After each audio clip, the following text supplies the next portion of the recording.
तो गाइज़ मैं आपको आज बताने वाला हूँ कि आपको कौन से बैच से पढ़ना चाहिए, प्रयास जेईई 1.0 2027 और प्रयास जेईई 2.0 2027। तो भाई 1.0 में जो है आपको देखो काफ़ी ज़्यादा फ़ायदा इस चीज़ का मिलता है कि सिलेबस जल्दी कंप्लीट होता है। 25 दिसंबर तक आपका तीनों सब्जेक्ट का सिलेबस कंप्लीट हो ही जाएगा, उससे पहले भी हो सकता है। 20 तक आप मान सकते हो, 20 ऑफ द दिसंबर तक आप मान सकते हो कि आपका सिलेबस कंप्लीट हो जाएगा।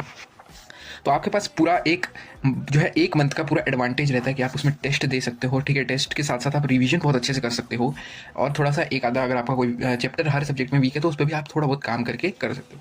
बट द 2.0 में एक प्रॉब्लम ऐसी है, in the 2.0 you will get only a week to revise and give test, क्योंकि आपका सिलेबस जो है 15th ऑफ जनवरी तक खत्म होगा। तो 15 ऑफ जैन तक आपका सिलेबस खत्म होगा एंड उसके बाद you have to give some full syllabus mocks and you have to revise the whole syllabus before the mains one.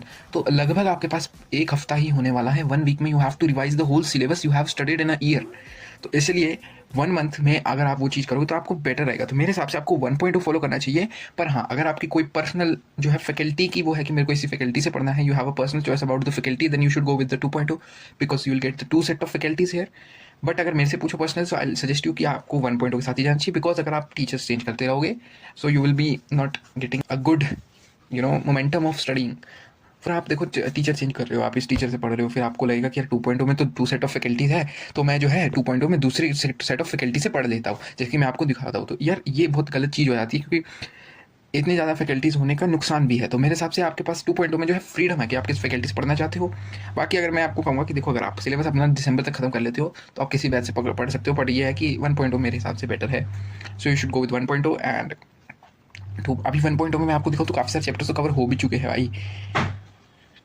1.0 में काफ़ी सारे चैप्टर्स तो नहीं, पर मतलब 2 या 3 चैप्टर्स हर सब्जेक्ट के कवर हो चुके हैं। आप लोग देख सकते हैं, इसके मैथ्स के 3 हो गए, सीक्वेंस एंड सीरीज कंप्लीट हो चुका है, फिजिकल केमिस्ट्री के 4 चैप्टर हो गए हैं एंड फिजिक्स के तो ऑलमोस्ट 6 चैप्टर हो गए हैं।